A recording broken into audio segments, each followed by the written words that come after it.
Hi, my name is Marco, and I am the product sales strategy lead at Nano Interactive. So it's now September and Christmas is coming up. And what that means is that we need to activate against it to make sure that we're out there and promoting our products.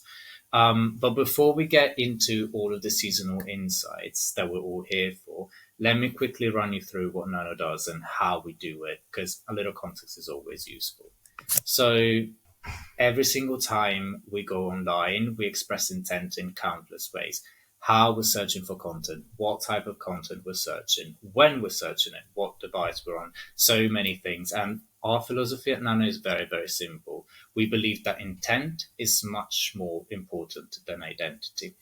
All of this, if properly addressed, can tell a lot about our online presence, regardless of who we might be.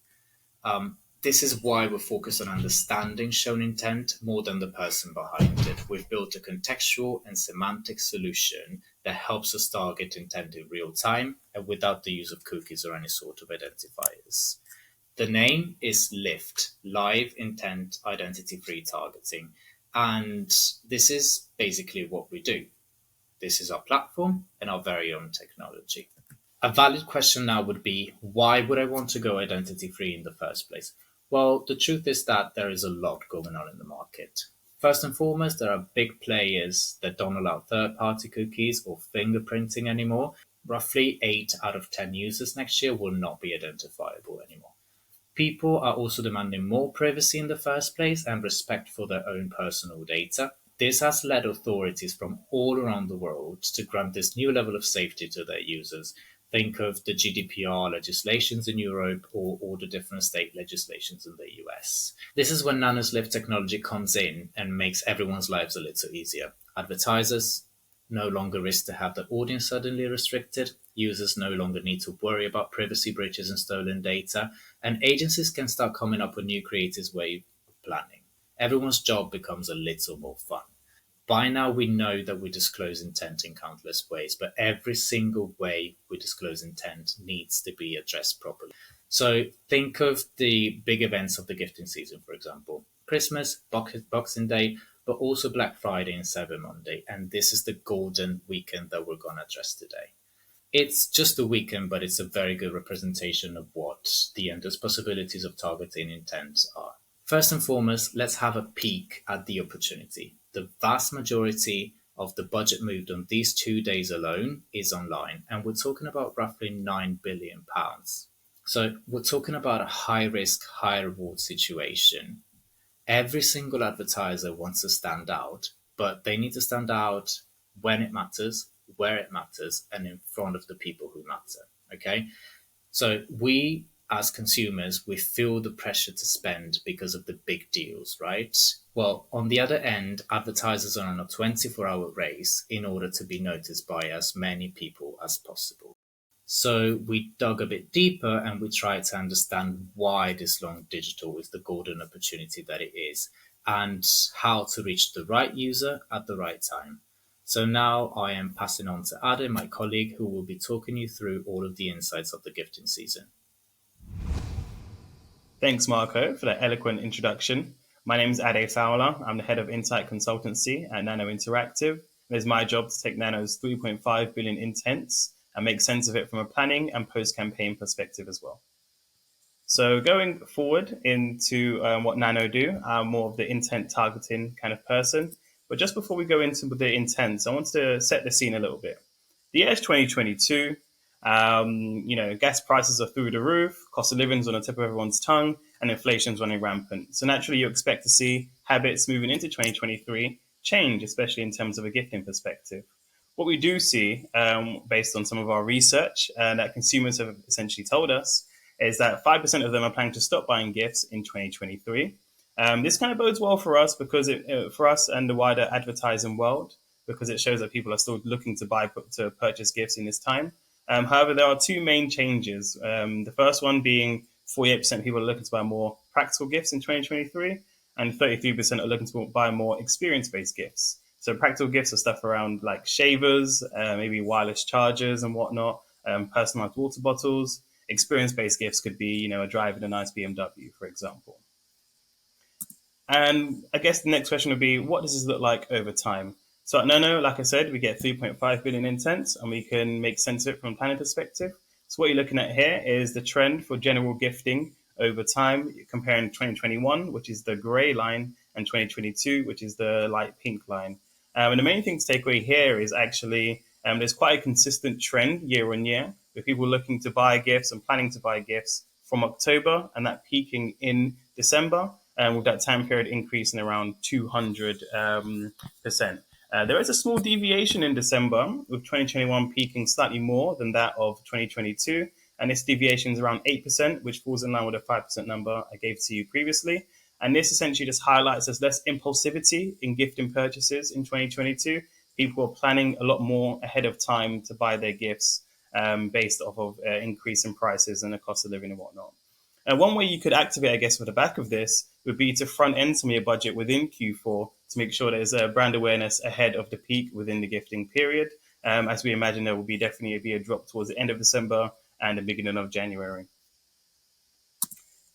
From there, we understand that cost of living is a running theme throughout this deck, and we want to have a look at whether there was any changes within deal-related intents. So deal-related intents could be stuff around Black Friday, Cyber Monday, Boxing Day sales, but also intents around just general discounts and sales and whatnot. And what we found was there was a 56% increase year on year for these deal-related intents. And again, this just highlights there's more consumers are very careful around their finance management year on year. So they're still looking to purchase products and electronics and gifts in Q4, but they're a lot more careful of when they do it and why they're doing it. And from there, what we can do is look on year changes for these each individual events. So what you're looking at here is year changes for the four big retail events in Q4. The first one being Black Friday, which saw a 63% increase year on year, which is the largest of the four. Cyber Monday only saw a 9% increase, but what we did find is actually people use Black Friday terms as a proxy for Cyber Monday. So we use Black Friday tech-related intents to find Cyber Monday-related deals as well, which is why Cyber Monday is also small in growth, but also small in volume, that those intents are bucketed into Black Friday. We also saw a 9% increase in Christmas-related intents. As mentioned before, people are less impulsive about when they're buying their stuff. So you can see that actually a lot of the growth is in with the deal-related intents, such as Black Friday, Cyber Monday. Boxing Day is also another big sales day within the UK. As you know, a lot of online retailers do sales, and even in-store ones do. They open at 5 a.m. in the morning, and we saw a 25% increase there as well, which is quite interesting because post-Christmas, you would expect people to maybe not have as much money, but what you find is you're either saving money from Christmas to spend at Boxing Day or using Boxing Day as a nice treat afterwards.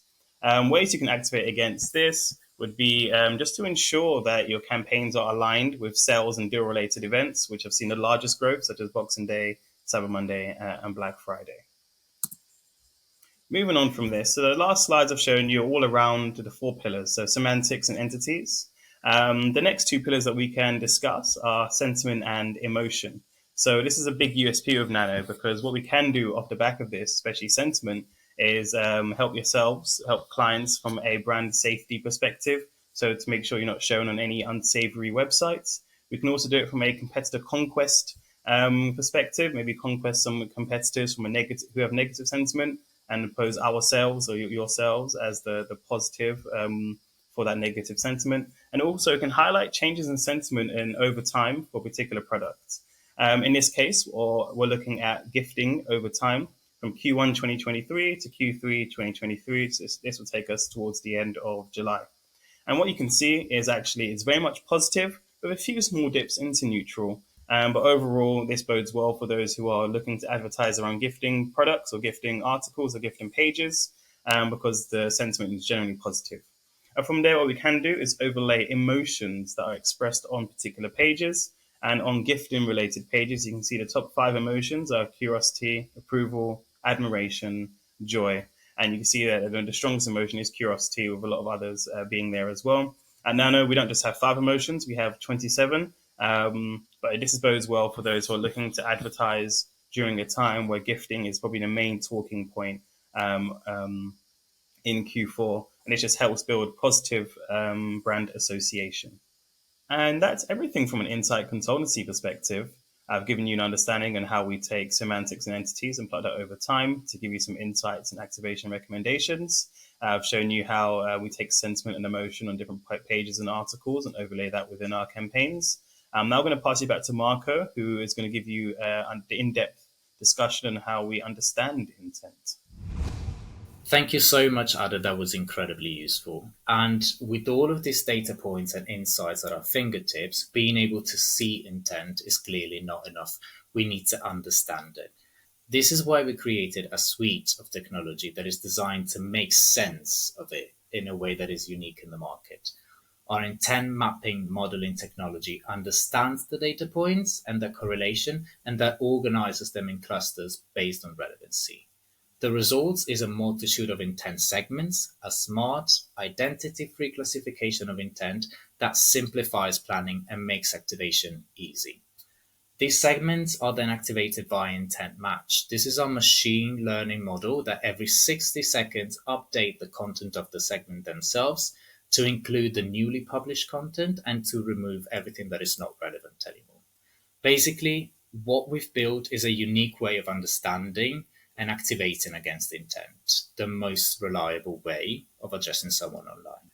If it wasn't enough, we've also thought of a replacement for something that will not be available next year anymore, namely demographic targeting.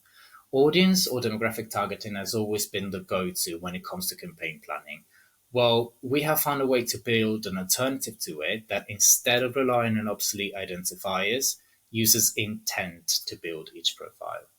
This is how we've built our intent personas, our identity-free, bias-free, and limitations-free alternative to demographic targeting. And Alia, take it away. Thanks, Marco. My name is Alia, and I'm the Insights Research Lead at Nano Interactive.